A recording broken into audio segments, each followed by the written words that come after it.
Poetical Outlaws.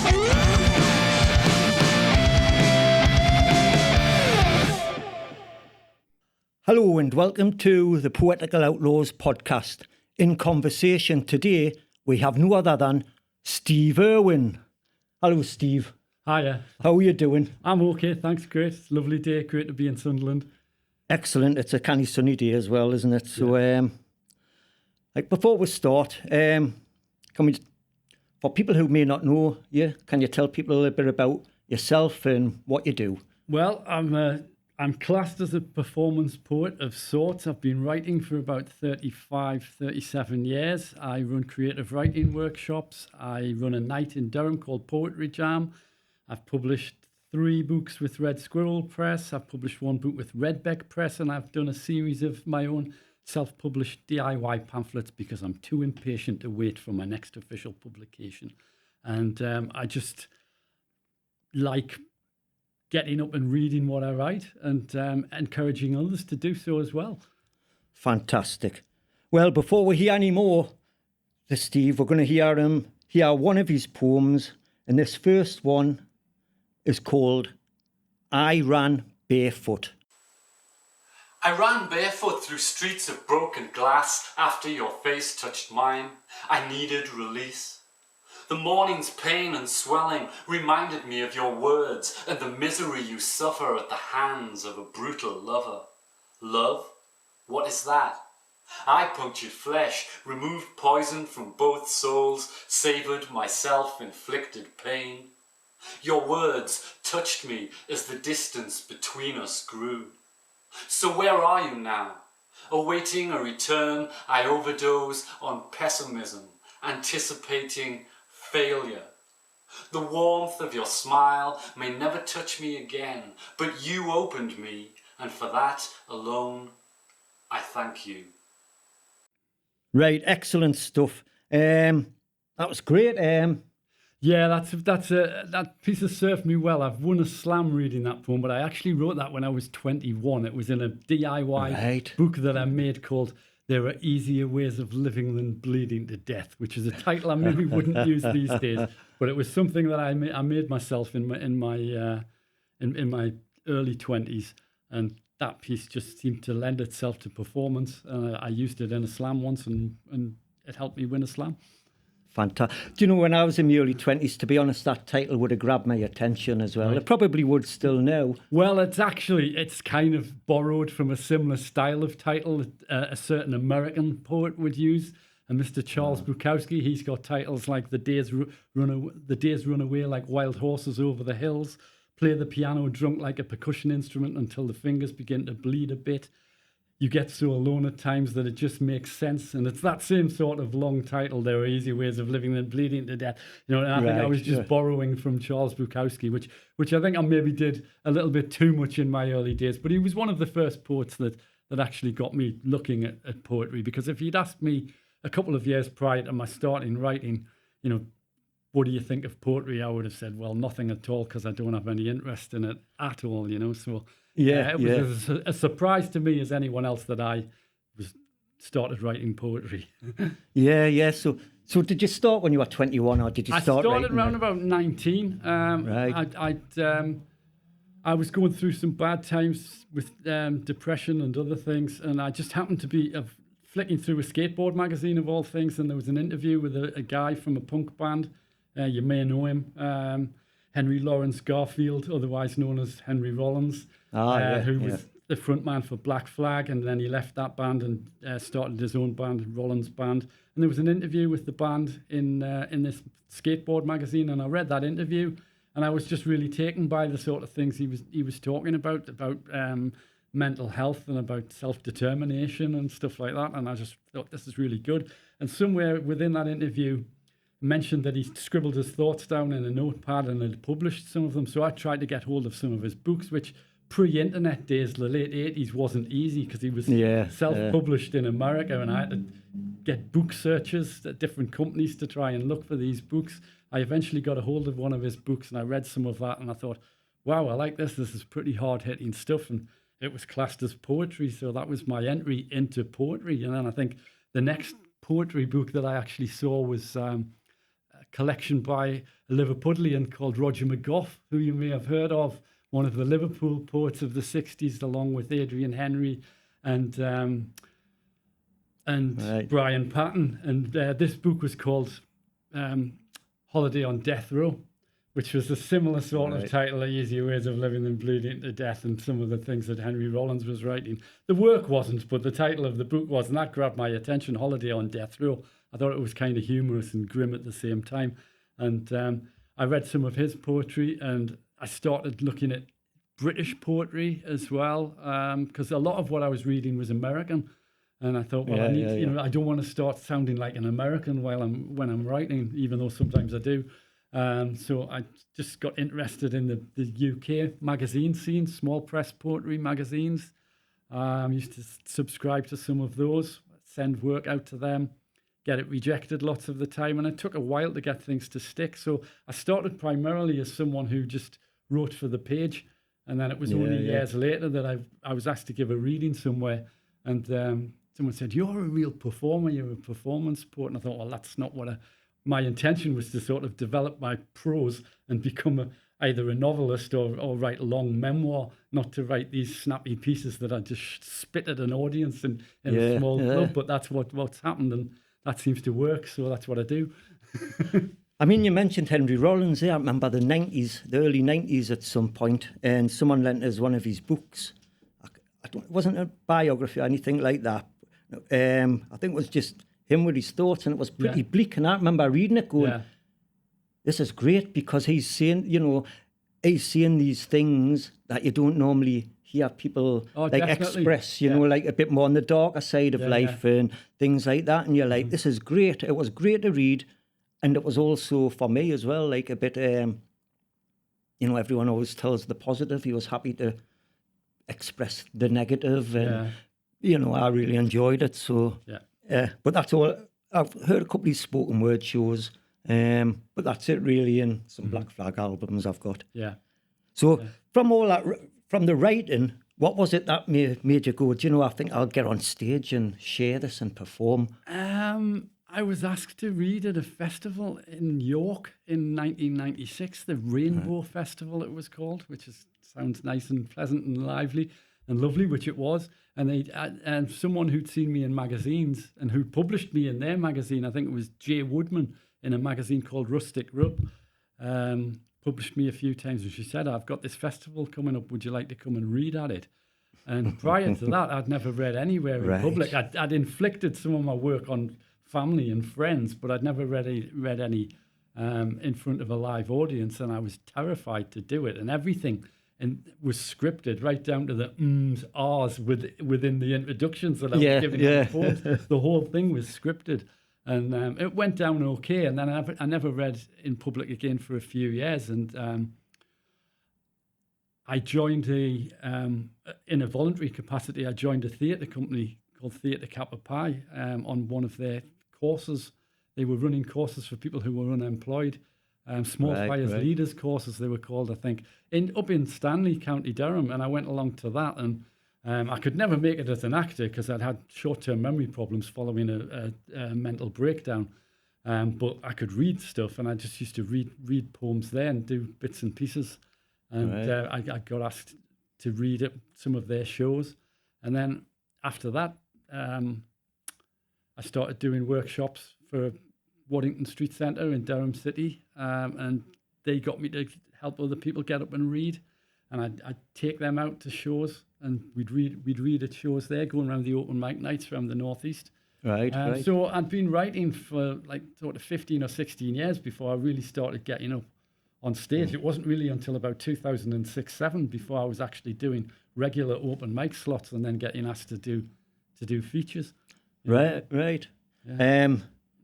So was it 2008 you won your first poetry slam? Was it the Bay Knuckle Poetry Slam? Yeah, it wasn't the first. It wasn't the first one I entered. I did a few and didn't do well at all. But on that particular night, I don't know what it was. Whether it was just sometimes you're in the right place at the right time, and there's just the audience is they're in the right mood to receive a certain author's work. Yeah. Sometimes I don't know whether you've been to many poetry slams, but usually the first couple of poets of the night set the tone, and sometimes it's grim, sometimes it's humorous, and whatever the audience warm to, if you can match what they're expecting, you'll do well, you know. And for whatever reason, that night they just warmed to what I was doing. And even though the poets on the bill said, you know, by halfway through, we knew you were going to win it because the audience were just going with you for the whole thing. So that was a slam put on by Jeff Price called the Bare Knuckle Slam at the Cumberland Arms, which for me became the sort of mecca of Northeast spoken word, because it was the night he ran his 10 by 10 nights there. And then my partner Jenny Pascoe ran her Jibba nights there as well till 2016. Right. So for me, that was like, that room was just the best room for performing in, you know. But that was where I won my first slam in 2008, and then I won another one the month after, and I was disappointed that I'd won because one of the ladies that comes to my writing classes was there, and I thought she was better than I was, and I thought she should have won. But so I won 2 in quick succession, and then I've won a few more over the years. The most recent one being 2022 at the Donald Jenkins Born Lippy Slam. I got up and read something there. I had the paper in my hand, and for whatever reason, I just thought, sod it, I'm not going to look at the page. And I delivered this piece, and people's jaws dropped, you know. And so I won that one as well, which I didn't intend to. I was just making up the numbers, I think. But for a while, slam was really popular in the Northeast because Jeff Price was running regular slams at the Tyneside Cinema. Cinema Cafe. Right. Like every 2 months or something, there'd be another slam, whether it would be a straight slam, whether it would be a lyric slam where people were performing song lyrics from other people. There was things like, later on, I think Jenny, my partner, did an anti-slam where people would get up and read like the worst poem they possibly could. That sounds good. Won. But the Northeast was known for slams, so it kind of trained you in performance because you needed your 3 poems, 3 minutes max each. And sometimes I would spend like 6 to 8 weeks just learning 3 poems, you know, because that's how long it takes me to learn them, because my short-term memory's just atrocious, you know. But there isn't such an appetite for them now as there was in previous decades, so we don't do it as often. And I think it's a young person's game as well. Not necessarily. I know there are people older than me that have won them, but I think just in terms of like the stamina and the discipline required to learn your work and the disappointment involved when you don't do well, it can be quite grueling, you know. So they can be quite brutal, but for a while it was the thing to do, and people would start talking about things like a slam poem, like, well, a poem should be a poem and it shouldn't have to be written for any particular kind of occasion in terms of delivery, you know. So like, what is a slam poem? And some people do sort of write whether it's identity politics or it's got certain rhythmical qualities to it. But I think any poem, you know, someone could get up and read a sonnet and win a slam with a straight sonnet, you know. But as I say, the flavour for, you know, the appetite for them isn't quite as strong as it was in previous years. But I enjoyed it. They were great. The atmosphere was great, and you sort of psyched yourself up for doing these 3-minute stints at the mic, you know. But I prefer doing longer sets now, and because I've been writing so long, for like over 3 decades now, a lot of people book me. They'll give me half an hour, and I can just go off on different tangents, and you get light and shade. I'll read bits. I sometimes even just read pages from my diary within my sets now, as opposed to polished poems, you know. And I like doing that. And also, if you can, I like extending my introductions so that you're not actually reading anything or anything that's scripted. It's just literally you talking to people, almost as if in conversation, like we're doing now, and then go back into a poem. And all of that obviously comes from someone like Henry Rollins, who gets up and just talks off the top of his head at an audience. I'm going to see Lydia Lunch tonight in Newcastle. She used to do that as well, or seemingly did that. Some of her speeches on stage that she would do, and the rants appeared to be just off the top of her head. Maybe they weren't, but they appeared that way, and that was what people were striving for, to sound as natural in front of an audience as possible. I suppose the closest thing you get to it really is stand-up comedy, and we all know most of that is scripted as well, really, but its delivery sounds as though it's just someone cracking onto you, making you laugh. Yeah, you know. yeah. So I like that idea of being able to be in front of an audience and just be yourself. Fantastic. Well, we're talking about the performance, so we're going to hear another poem from you now, and this one is Prose poem from a lazy Sunday. This is called Prose Poem from a Lazy Sunday. Jenny whispers something with my name in it and strokes the grey-haired skin of my 42-year-old right shoulder. I am only 9 years older than she, but often act like an infant and sometimes like I'm 80.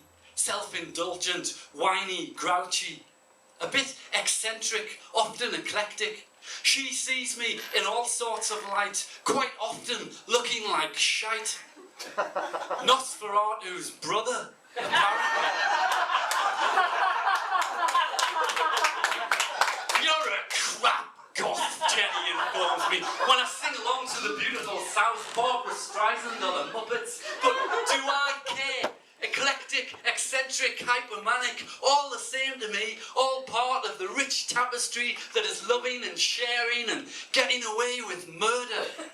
You should have heard her when I sang along to the David Essex song. You don't belong in those black clothes. I'm going to expose you as a fraud to all the poets and all our friends and every proper goth in the world.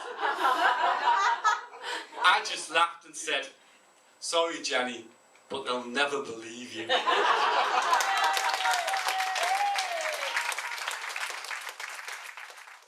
Right, that was fantastic stuff there. You mentioned earlier you run a night poetry jam. That's in Durham at In the Durham, Waddington yeah. Street Centre, isn't it? Waddington Street Centre, which by day is a mental health resource centre for people with enduring mental health problems.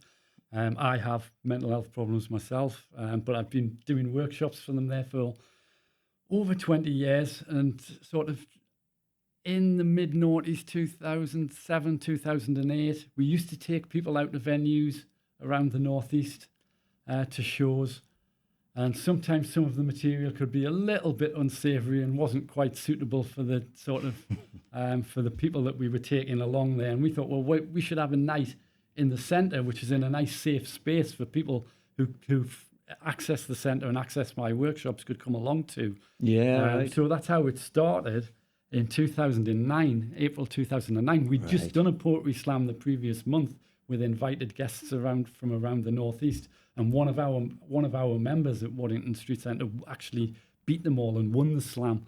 So that was fantastic, you know. So that sort of put Waddington Street on the map, as it were, for a location for spoken poetry. So we thought, well, we should start a night, and we called it Poetry Jam because it took place in the cafe.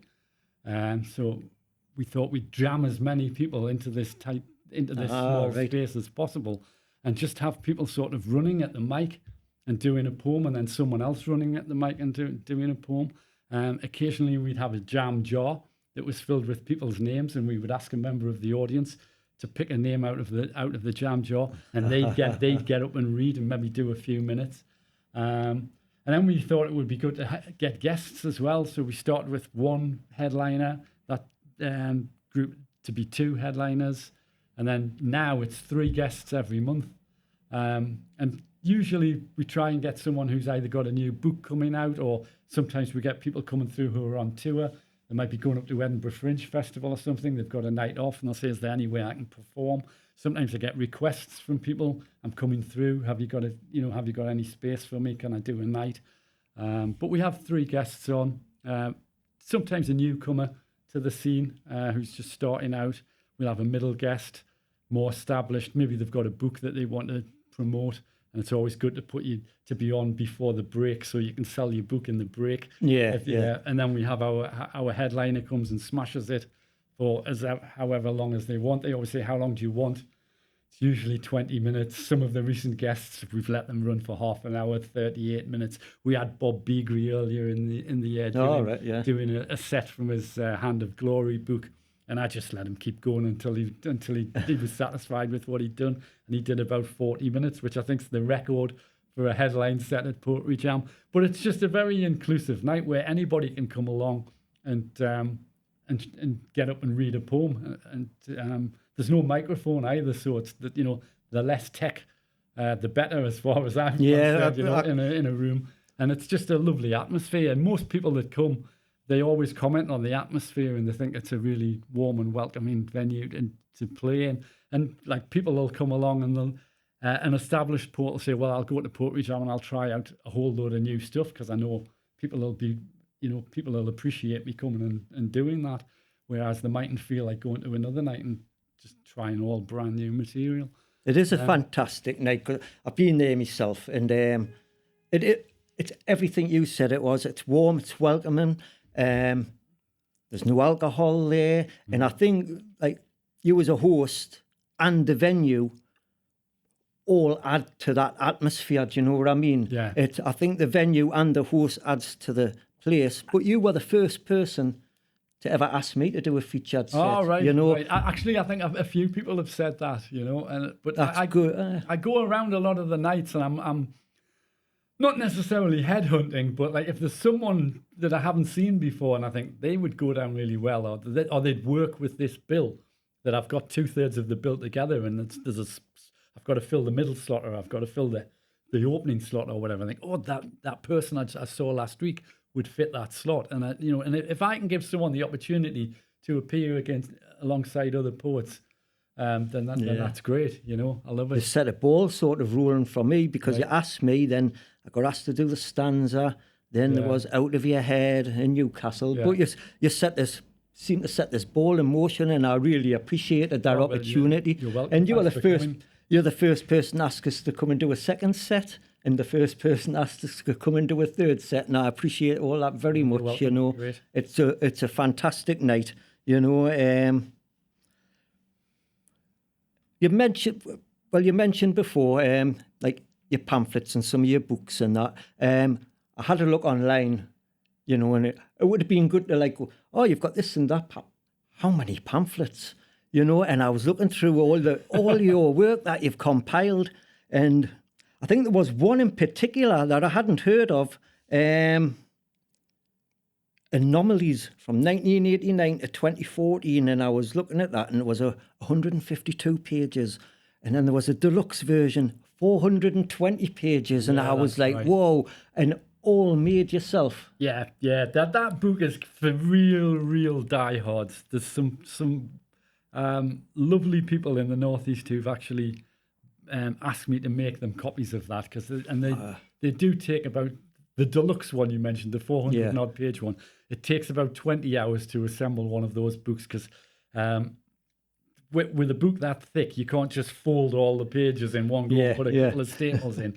That it's made like a proper hardback book with what we call signatures, which is really a series of pamphlets stacked on top of each other and hand sewn. And it takes 4 hours just to sew the pages together, and then you've got to successfully glue those into a case, a hard cover, and right up until the last moment of gluing that in, you can wreck the whole thing. So it's 20 hours work down the drain if you ruin it. But some people, they really wanted a copy, and they've paid me handsomely to make them for them. But the 152 page version that you talked about, I've sold quite a few of those, but it's just a retrospective book of all the best things that I could find that weren't included in my other books, things from magazines that didn't quite fit a set of poems for an official book that I was doing. And it's got like bits of memorabilia in there. There's flyers from some of the gigs that I've done. There's photographs in there. There's a couple of letters. I'm not sure whether there's a rejection letter in there, but there's a couple of letters from editors in there. There's lots of stuff from my diaries as well that I didn't have any other means of publishing at the time. But I'm hoping in the next year or two to actually do an official definitive version of it as a proper paperback book that people will be able to just buy on the internet that isn't handmade. But at present, it's just, I like the idea of whether it's vanity or not, I don't know, but the idea of someone owning something that the authors had a hand in, physically had a hand in making, rather than just having their signatures scribbled at the front of it. So all those pages are hand folded hand sewn by me. They've been individually fed through my home printer and then case bound, in cloth. The covers are bound in denim, and then a dust jacket made to go over the top of that as well.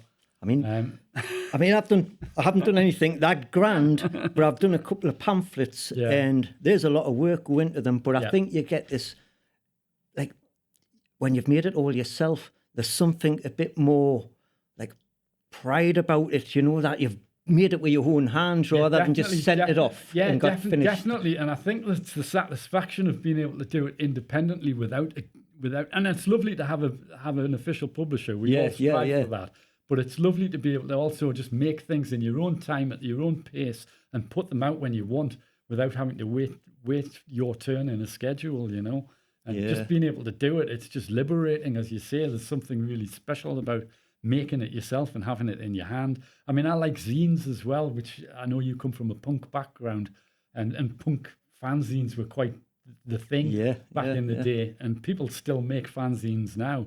And they're quite big in America. This concept called a Prose, which is a personal magazine. So it's kind of like autobiographical writing and bits of personal memorabilia stuck into a pamphlet and then sold as a fanzine. And I absolutely love that idea, And I just think it makes it possible for anybody who can put words onto a piece of paper to have a product, if you like, an item that they can share with someone in the physical sense, rather than just sticking something on a blog or on their Facebook page.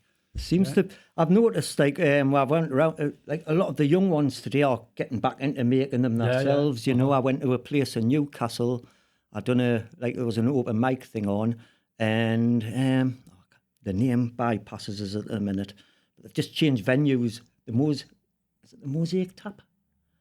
They've just changed venues anyway, but they had a big rack, and it was all these handmade zines and things like that, and little pamphlets that people had made, and I was like, I thought, what a great idea, Obviously, maybe the quality differed, and you've got your own personal taste for things, but I just loved the fact that there was all this stuff there.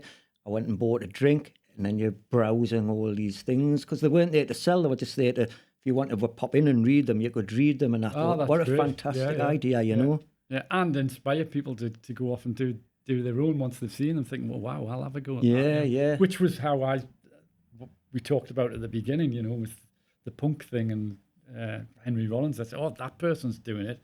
I feel like that. I could maybe do it, And if that encourages other people to have a go, well, I think that's great. Yeah, I think the more the better. Well, on that note, I think we'll hear another poem from you. The third poem is called A Rare Treat. This is called A Rare Treat. But it's not the light interlude. It's not the light interlude, but it is called A Rare Treat. Tonight he shall peel back the rind from his pinkies and scrape the black nasties from the back of each sharp curve, because it delights him so. Only on horizontal Mondays does he allow himself such luxuries, along with reruns of porridge and something grotesque from the mind of a vile pulp horror expert. In his head, he is a monster, softened by the sweet smiles of strangers in supermarkets, but really he is merely a little bit of a misery that torments his colleagues with disastrous episodes from his self-imposed exile behind mountains of dead crystal boxes, filled with sharp animals that shatter at the edge of even the sanest boredom. Tonight he shall talk to the kettle as it sings its hellish songs to the sweating vinyl pasted to the walls, all the flowers peeling, all the confines of symmetry fading into the diseased brickwork. Oh, yes. Right, that was brilliant. That brings us to a final section. I think I'm going to have to put a name to it, Wanted, Dead or Alive. And basically, in this part, I'm going to ask you your favourite. It doesn't have to be favourite. It could be inspirational, influential, whatever. But we're going to do a poet, a lyricist, and a comedian. So I think we'll start with dead or alive, a poet. A poet. Oh, I suppose dead would be Bukowski, I suppose, because he was the first so-called proper poet that someone told me to look at. Right, And a lot of what he wrote in the early days was really, really good about living in flop houses and going to pubs and meeting ladies of the night and struggling with his day job whilst trying to write. And they were really gritty and they were well written because he was submitting them to poetry magazines. And his early books were compilations of the material that had appeared in magazines. So someone had chosen those poems, whereas his later collections, when he became a bit of a living legend, are a bit more loose. And some of the work in there, well, it's arguable whether it's poetry or not. A lot of it is just chopped up prose. So his later books don't do as much for me as poetry. But I still like what he's saying. I still think what he's saying is relevant. I just don't think much of it is poetry. But his early stuff's really phenomenal. There's a book called The Rooming House Madrigals, which is poems from the 40s and 50s. There's Burning in Water, Drowning in Flame, which is one of his early books. Has got some really good material in as well. So I would have to say Bukowski because it was an influence, having someone who came from a blue-collar background writing about that world and that world pushing against a publishing world as well, trying to be an author. And anyone who's striving to be an author by sending things out to small press magazines could relate to that. And I was working in a warehouse at the time. I did 10 years in a warehouse. So it was just mirroring my experience, really. So I would say Bukowski for the dead poet. For living poets, I'd really struggle to talk about a poet that's current that I like. There's so many of them. There's lots of them. When I started out reading poetry in the 90s, I read a lot of American stuff. People like Stephen Dobbins and Sharon Olds, who's a really well-known American poet as well. And I read some European stuff as well. I liked Henri Michaux and Pierre Reverdy, people like that. But if you're going for the dead poet, I would say go for Bukowski. I mean, I've said to my other guests as well, a lot of this podcast is me learning stuff because I know nothing about like poetry. But Bukowski, I've seen things pop up on social media, and it's usually like a quote there, and I just got this impression of a bit alcoholic, to be honest. Oh, totally, yeah, definitely, yeah. All the things that I like that he writes about, that I like reading about, are things that I just wouldn't dream of doing. I don't drink, I don't smoke, I don't gamble on the horses. I'm not a womanizer, but I wouldn't want to be in a room with him. I think he would probably be a less than savoury character to spend any time with. But on paper, at a safe distance, it can be quite entertaining to read. Yeah, excellent. Yeah. Well, we'll move on to a lyricist.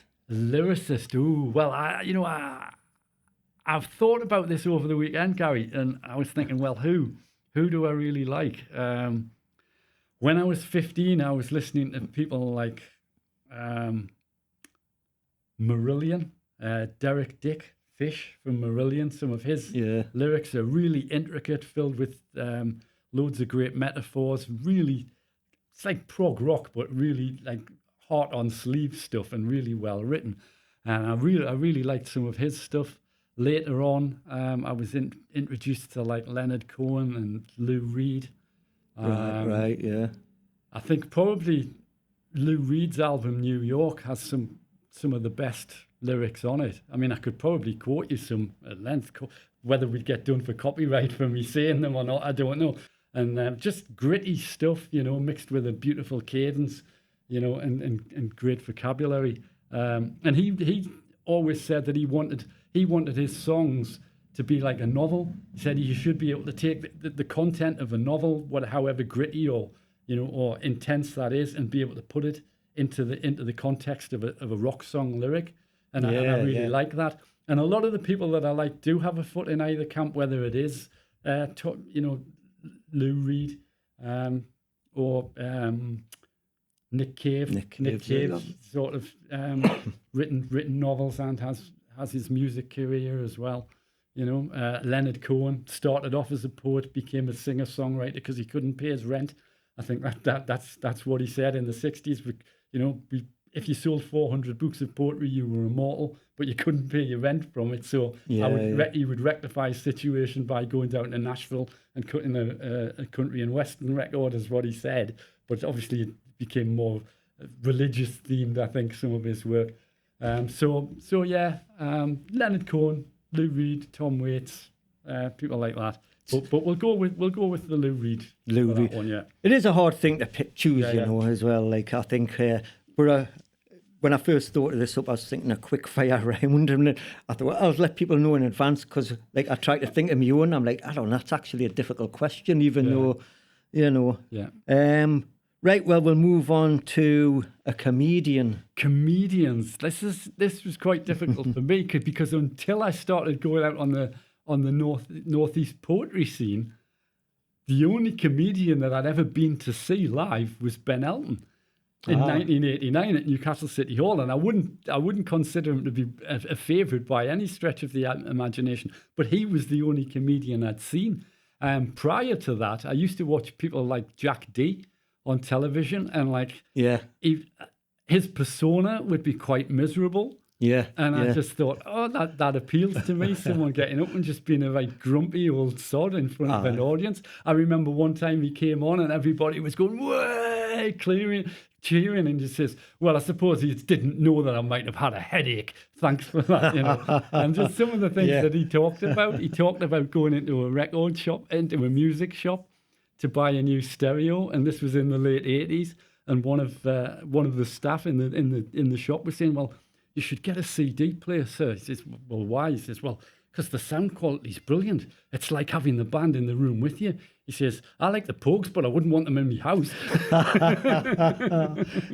Excellent. Excellent. So Jack D, I think, would be probably one of the ones that I like. Recently, I saw little clips of Jimmy Carr online, and not someone that I would that I would rate at all. I didn't like the poems, the jokes that he was delivering, really. And I saw this clip of him, and I think he's written an autobiography, and it's his more sensitive side, you know. And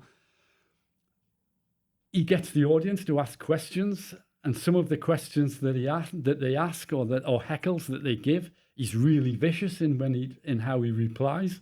And someone will say something about some difficulty that they've had in their life, and he'll just give you this amazing response that's really empathic and really genuine, and you're really blown away by it. I'm like, God, I'm nearly moved to tears by that. That's just not what I would expect that guy to be like, you know, because he's just so obnoxious most of the time, you know. But yeah, my choice would be hard to make, but I did like Jack D when I was young. Yeah, I mean, to continue on the Jimmy Carr stuff, I watched a couple of podcasts, and it's exactly what you were saying. He wasn't telling jokes. He was chatting to people about life, about like existential issues, other things. And he's very intelligent, articulate, and seems completely different to what you would assume he's like from his comedy. Yeah. You know. It's always nice to get that other side of a performer as well, you know. So I like reading biographies of people outside the context of what you know them for, you know. Yeah. I mean, I've done the same with I like The Fall, but I'm not a big fan of them. I like some of that stuff, but like I find if it's a 60-minute album, I'll get fed up with it before the end. Right. But his book, there's a book, Renegade, is it? Renegade. I love that, you know, and what a fantastic book. And, you know, and sometimes I'm finding, even though somebody's product might be out there that you mightn't think's good, the person themselves is very interesting, you know. So I've started reading about things, people, like biographies of people that I might not like, say, comedians or whatever, and you go, right, and you get that different side to them, you know. Yeah. So I'd probably be interested in reading that Jimmy Carr's book, to be honest. Yeah. Right, well, you've got your latest pamphlet here, haven't you? So before we round up and go, can we hear something from this? Yes, it's called Failed Rockstar, because people often ask me how I got to be a writer or a performer of sorts. I really wanted to be in a rock band, but I never learned to play an instrument. Yeah. If you've ever heard me sing, it's not nice on the ears. So I veered towards writing instead. So this is called Failed Rock Star. This pamphlet. Do you want something about a